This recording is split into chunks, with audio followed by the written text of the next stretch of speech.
The night was calm in New York City, but the stillness didn't last long. A soft hum filled the air, growing louder with each passing second. People stopped what they were doing and looked up. Above the towering skyscrapers, a massive object descended from the sky. It wasn't like anything anyone had ever seen before. The ship shimmered faintly, as if it were made of liquid metal reflecting the city lights. Its smooth surface had no visible windows or markings, yet it radiated an aura of power and otherworldly technology. Crowds began to gather in the streets below, their faces lit by the glow of their phones as they recorded the event. News helicopters circled overhead, their spotlights bouncing harmlessly off the mysterious craft. No one knew what to expect. Was this the moment humanity had been waiting for? Or was it something far more dangerous? Inside the United Nations headquarters, Daniel Carter stood at the window, staring at the ship with a mix of awe and unease. He was a seasoned diplomat, known for his ability to stay calm under pressure. But tonight, even he felt a knot tightening in his stomach. Beside him stood Rachel Morgan, a scientist whose sharp mind had earned her a place on Earth's first contact team. Her eyes sparkled with excitement, though she tried to hide it behind a professional demeanor. "They're here," Rachel said softly, breaking the silence between them. "After all these years of wondering, they're finally here." Daniel nodded but didn't reply. His thoughts were racing. What did these aliens want? Were they friendly, or was this some kind of test? Humanity wasn't ready for something like this. Not really. Sure, there had been theories about extraterrestrial life for decades, but no one had ever imagined it would happen so suddenly. A loud voice echoed through the room as President Laura Hayes entered, flanked by security personnel. She wasted no time getting down to business. "We need answers," she said firmly, addressing the small group of advisors and experts gathered in the room. "Who are they? Why are they here? And most importantly, what do they want?"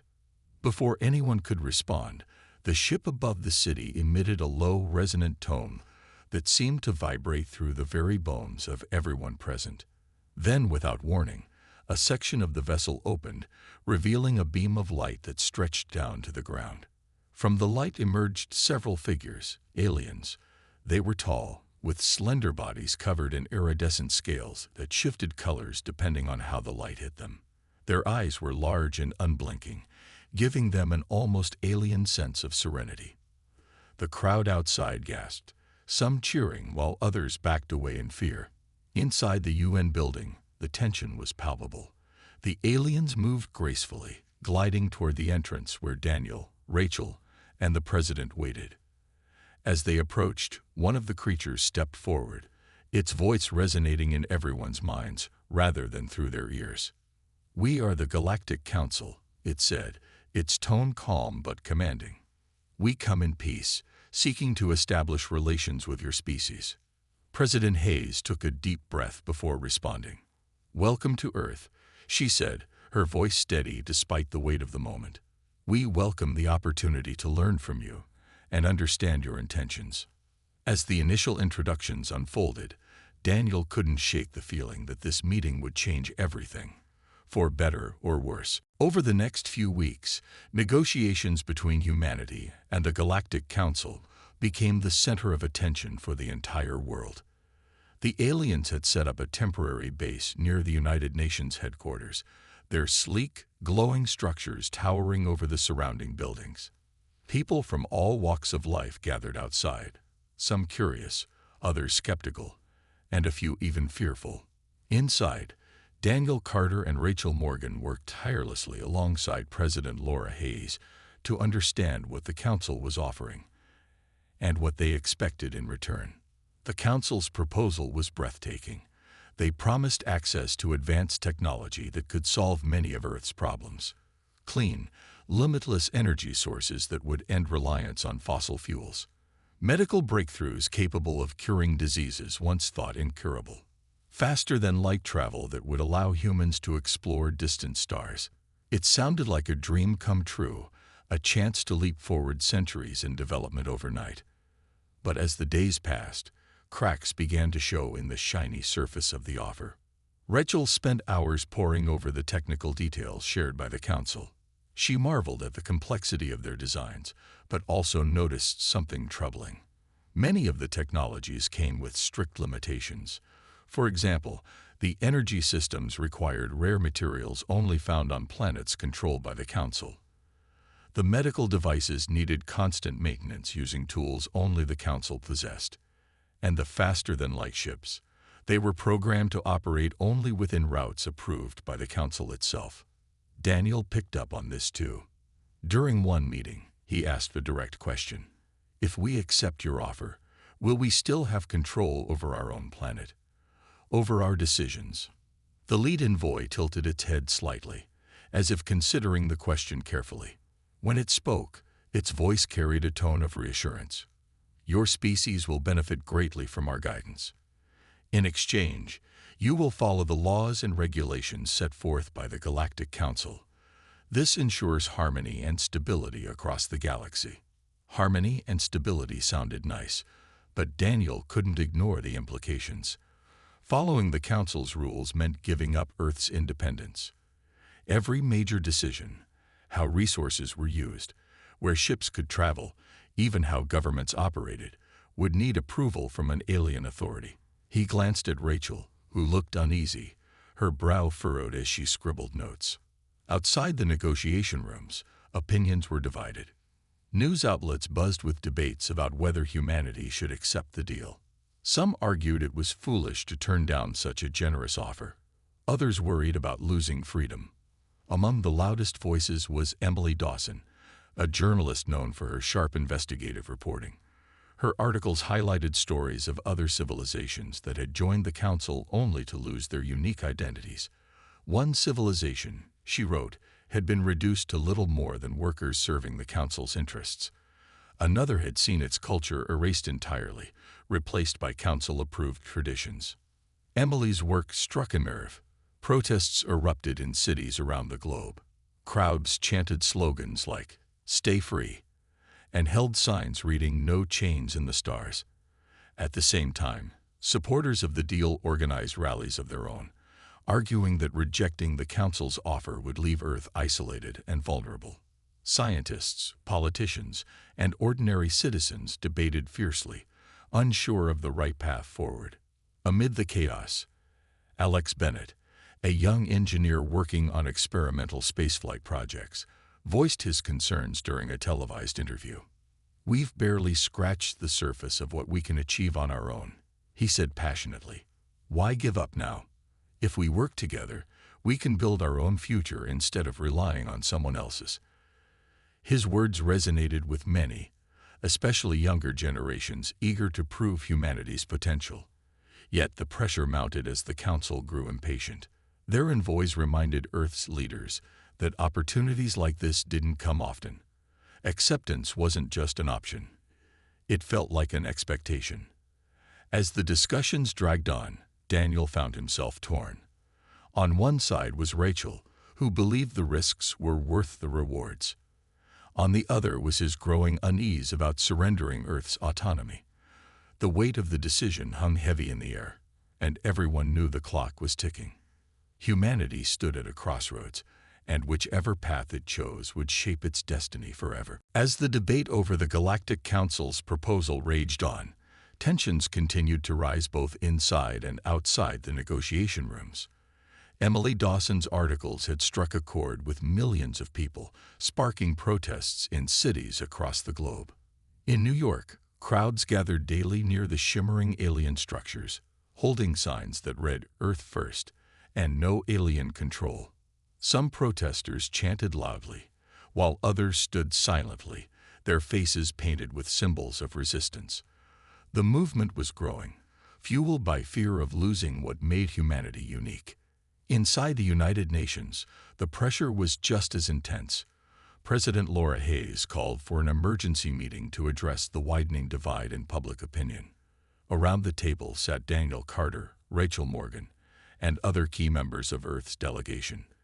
The room was tense, with voices overlapping as everyone tried to make their case. "We can't ignore the risks," Daniel said firmly, leaning forward in his chair. If we agree to this, we're giving up our freedom. Every decision we make, from how we use technology to where we send our ships, will be controlled by the Council." Rachel shook her head, frustration clear on her face. "But think about what we're gaining," she countered. "The Council is offering us tools that could save millions of lives. We have access to knowledge and resources far beyond anything we could create on our own. Isn't that worth some compromise?" "It's not just compromise," Daniel shot back. "It's submission. Once we're tied to their rules, there's no going back. What happens when they decide something isn't in their best interest? Will they let us say no?" The argument went on for hours, but no one could agree on a clear path forward. Meanwhile, outside the building, Emily Dawson stood among the protesters, microphone in hand, broadcasting live to her audience. Her voice carried determination as she spoke. "The Council wants us to believe this is a partnership," she said, addressing the crowd. "But look at the fine print. They're asking us to give up control of our planet, our future, everything that makes us who we are. Are we really ready to trade our independence for promises we might regret?" Her words echoed through the streets, amplified by loudspeakers. People cheered, raising their fists in solidarity. Among them was Alex Bennett, the young engineer who had become a prominent voice against the deal. He stepped up beside Emily, speaking into the camera. "We've always been explorers," Alex said, his tone passionate. "From the first humans who left their caves to the astronauts who walked on the moon, we've pushed boundaries because we wanted to. If we accept the Council's offer, we stop pushing. We stop dreaming. Is that really the kind of species we want to be?" Their message spread quickly, reaching even those who had initially supported the deal. Social media lit up with hashtags like #StayFree and #HumanityFirst. Videos of protests went viral, showing massive crowds united under one cause: protecting Earth's autonomy. Even some world leaders began to waver, questioning whether joining the Council was truly in humanity's best interest. Back at the UN, the mood shifted as reports of the protests poured in. President Hayes listened intently as aides briefed her on the growing unrest. She knew she couldn't ignore the will of the people, but she also understood the stakes. Rejecting the Council's offer meant stepping into the unknown, facing a galaxy full of dangers without allies or advanced technology. Late that night, after another long and heated discussion, Daniel found himself alone in the dimly lit conference room. He stared out the window at the glowing alien ship hovering above the city. Its presence was both awe-inspiring and intimidating. For all its promises, the Council represented something far greater than humanity, a power so vast it was almost incomprehensible. Yet, deep down, Daniel believed that humanity's strength lay not in following others, but in forging its own path. He thought about the protesters, the scientists, the engineers, and the ordinary people who dreamed of a better future. Maybe humanity wasn't ready for the stars. Not yet. But maybe, just maybe, it didn't need the Council to get there. As he turned away from the window, Daniel felt a flicker of hope. Whatever decision Earth made, it would be theirs alone. And that, he realized, was worth fighting for. The protests grew louder, and the pressure on Earth's leaders became unbearable. The Galactic Council, sensing humanity's hesitation, decided it was time to act. Their lead envoy called for an urgent meeting with President Laura Hayes and her team. When they arrived at the temporary base set up by the Council, the atmosphere was tense. The aliens' glowing structures seemed colder somehow, their shimmering surfaces reflecting the weight of the moment.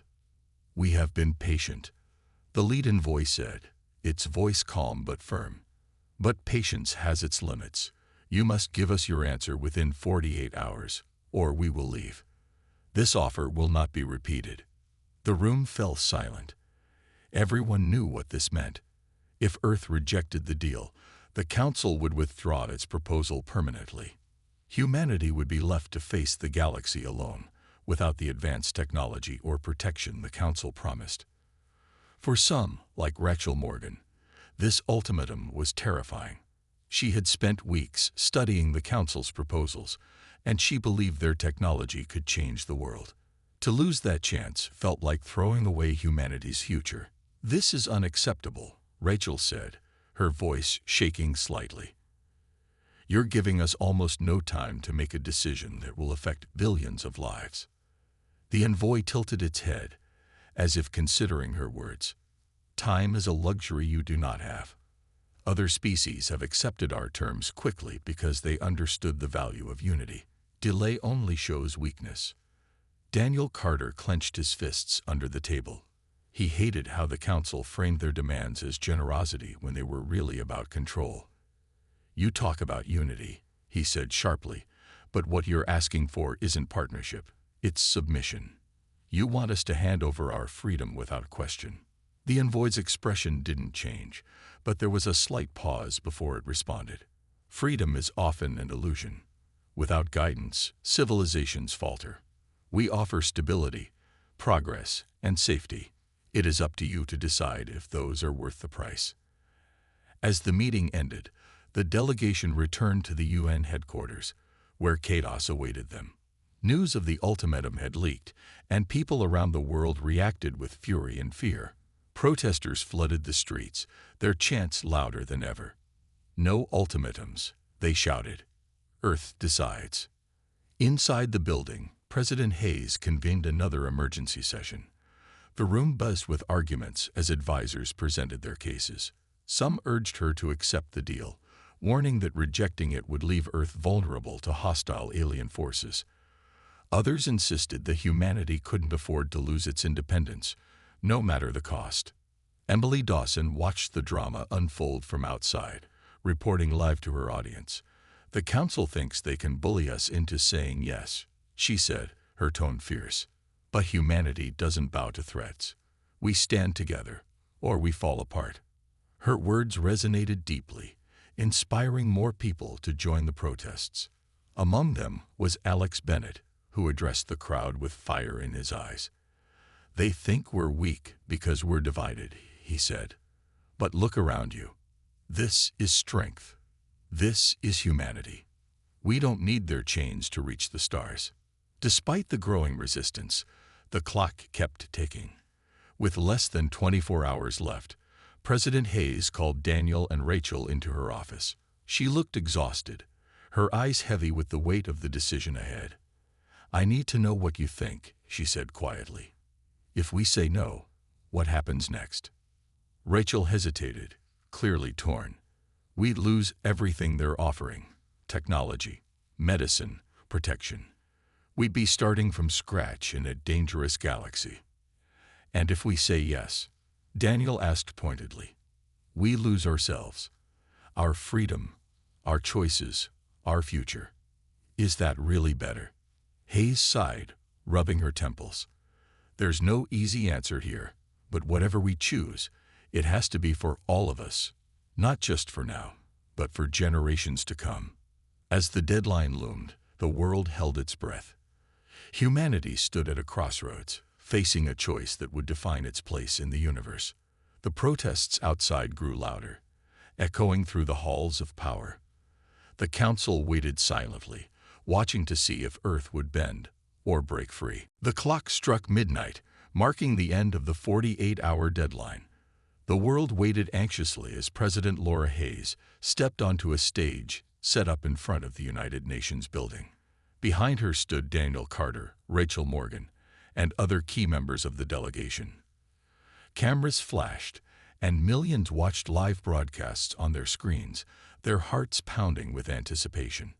Hayes took a deep breath before speaking, her voice steady but filled with emotion. "Tonight, humanity makes a choice," she began. "A choice that will shape our future for generations to come. The Galactic Council has offered us advanced technology, protection, and membership in their alliance. But this offer comes at a cost we cannot afford to pay." The crowd outside erupted into cheers, though some gasped in shock. Inside the room, Rachel closed her eyes, her shoulders slumping slightly. She had hoped for a different outcome, but she knew the decision wasn't hers alone. Daniel stood tall, his expression resolute, as Hayes continued. We are a species defined by our freedom, our creativity, and our determination to carve our own path, the president said. We will not trade these values for promises of progress. Humanity declines the Galactic Council's proposal. Our destiny belongs to us, and we will face the stars on our own terms. The announcement sent waves across the globe. Protesters outside cheered wildly, chanting slogans like "Earth stands free" and "No chains in the stars." Social media exploded with messages of pride and defiance.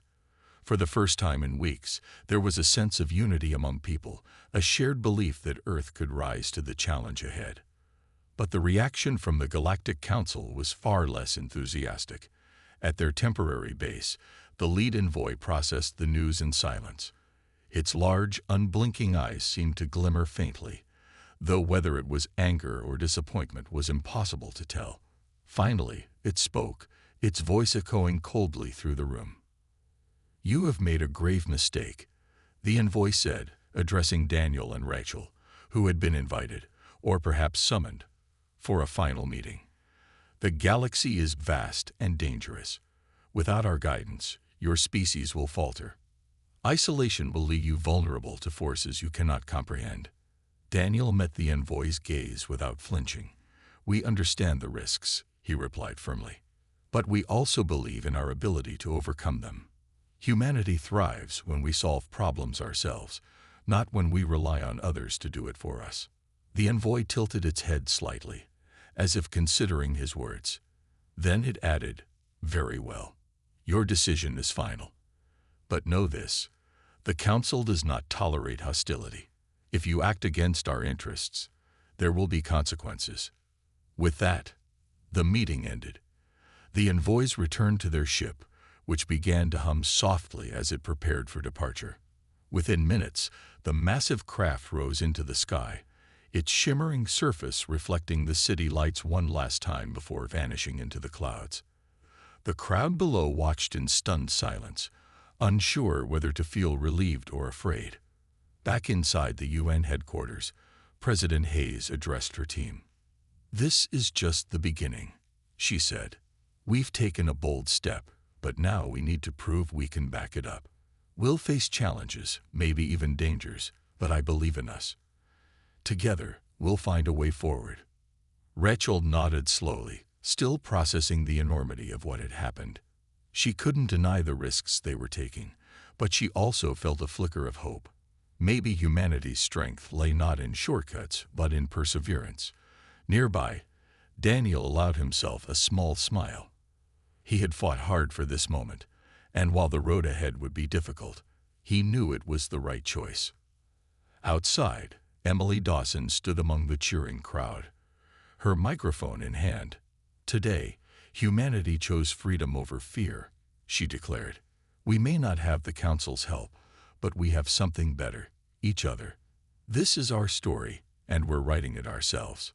As the night wore on, the protests turned into celebrations.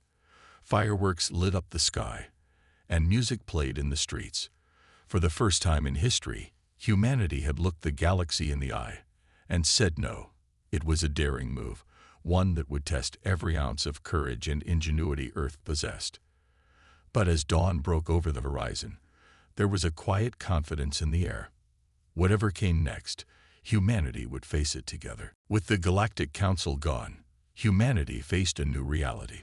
The excitement of rejecting the deal quickly gave way to the hard work of preparing for life in a galaxy that might not be friendly. The world's leaders knew Earth was now on its own, and every decision mattered more than ever. Scientists, engineers, and politicians came together to figure out how to protect the planet and explore the stars without relying on alien help. Alex Bennett became one of the key figures in this effort. His experimental spaceflight projects, once seen as long-term dreams, were suddenly thrust into the spotlight. Governments around the globe pooled resources to fund his team's research, determined to develop faster-than-light travel as quickly as possible. Alex worked tirelessly, often skipping meals and sleep to solve the complex problems standing in their way. "We don't have time to wait," he told his team during one late-night meeting. If we want to survive out there, we need to move fast. Rachel Morgan shifted her focus too. Instead of studying the Council's technology, she turned her attention to understanding alien biology. She believed that learning about other species could give humanity an edge in navigating the galaxy. Her lab buzzed with activity as she analyzed samples collected from previous encounters with extraterrestrial life. Though progress was slow, Rachel remained hopeful. "Every discovery brings us closer to being ready," she said to Daniel one evening. "We can't rely on shortcuts anymore. This is our chance to grow." Meanwhile, Emily Dawson continued to rally the public. Her articles and broadcasts emphasized the importance of unity, reminding people that Earth's strength lay in working together. She traveled to cities around the world, speaking at rallies and encouraging communities to support the scientists and engineers leading the charge. "This isn't just about governments or experts," she told a cheering crowd in London. "It's about all of us. Every person has a role to play in building our future." But not everyone was optimistic. Some feared that rejecting the Council had left Earth vulnerable to attack. Rumors spread about hostile alien species lurking in the galaxy, waiting to strike. These fears weren't unfounded. Humanity had no way of knowing what dangers lay beyond its borders. To address these concerns, military leaders began developing defensive technologies, including advanced satellites and weapons systems designed to protect Earth from potential threats. President Laura Hayes played a crucial role in keeping the world united during this uncertain time. She held regular press conferences to update the public on progress and reassure them that humanity was moving in the right direction. "This is our moment to prove ourselves," she said during one speech. "We've chosen freedom, and now we must rise to meet the challenges ahead. Together, we can build a future we can all be proud of." As months passed, small victories began to emerge. Alex's team successfully tested a prototype engine capable of reaching speeds far beyond anything humanity had achieved before. Rachel made breakthroughs in understanding alien ecosystems, which could help humans adapt to unfamiliar environments. And Emily's efforts inspired millions to volunteer their time and skills to support the cause. Despite the progress, tensions remained high. Everyone knew the road ahead would be difficult, and mistakes could cost lives. But there was also a sense of pride and determination. For the first time in history, humanity was stepping into the unknown without anyone else's guidance. It was scary, but it was also exhilarating. People looked to the stars with a mix of fear and hope, knowing they were writing their own story. As the pieces slowly fell into place, Earth prepared to take its first independent steps into the galaxy. The journey wouldn't be easy, but humanity was ready to face whatever came next. Together, months of hard work finally paid off when humanity launched its first fully autonomous starship, the Celestial Voyager *. The event was broadcast live to billions of people around the world. Crowds gathered in cities, parks, and town squares, their eyes glued to massive screens showing the sleek silver ship perched on the launch pad. Its design was simple yet elegant, a testament to human ingenuity and determination. At the heart of the mission was Captain Marcus Lane, a calm and experienced leader chosen to guide the crew on this historic journey. As the countdown began, tension filled the air. Engineers monitored every system, ensuring everything was ready for liftoff. Back at Mission Control, Alex Bennett watched nervously, his hands clasped tightly together. This was the culmination of years of effort, and he couldn't help but feel a mix of pride and anxiety. Rachel Morgan stood nearby, her mind racing with thoughts of what the crew might encounter in space. For all their preparation, there were still so many unknowns. 10, 9, 8. The voice of the announcer echoed through speakers around the globe. People held their breath as the numbers ticked down. When the engines roared to life, cheers erupted from the crowds. The ship ascended gracefully into the sky, leaving behind a trail of fire and smoke. Within moments, it disappeared beyond the atmosphere, heading toward the stars. On board the Celestial Voyager *, Captain Lane addressed his crew. "This is it," he said, his voice steady. We're not just exploring new worlds, we're proving that humanity can stand on its own. Whatever we find out there, we face it together. The mission's goal was clear: explore nearby star systems, gather data, and establish humanity's presence beyond Earth. The ship was equipped with cutting-edge technology developed by Alex's team, along with tools designed to adapt to alien environments based on Rachel's research.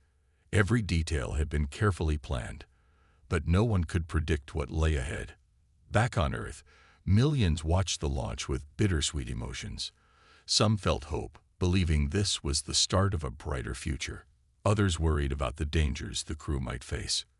President Laura Hayes delivered a speech shortly after the launch, reminding everyone of the importance of unity. "Today, we take our first step into the galaxy as an independent species," she said. "It won't be easy, but I have faith in our ability to overcome any challenge.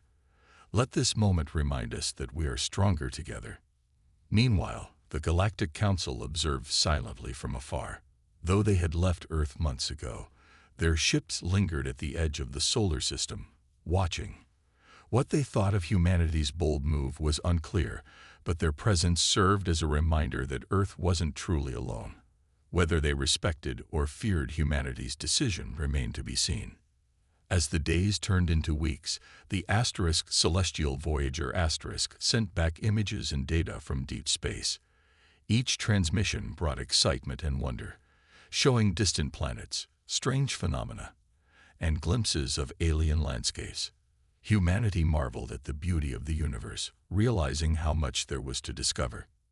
Daniel Carter reflected on the journey while standing on a hill outside the city, gazing at the night sky. He thought about the choice Earth had made, the risks, the challenges, and the opportunities ahead. It wasn't a perfect decision, but it was theirs. Humanity had taken its first step toward carving out a place among the stars, guided not by fear or dependence, but by courage and resilience. In the end, the story of humanity wasn't about shortcuts or guarantees. It was about daring to dream, to explore, and to create a future defined by hope rather than submission. As the Celestial Voyager ventured further into the unknown, Earth looked up at the stars with renewed purpose. The journey was just beginning, and whatever came next, humanity would face it together.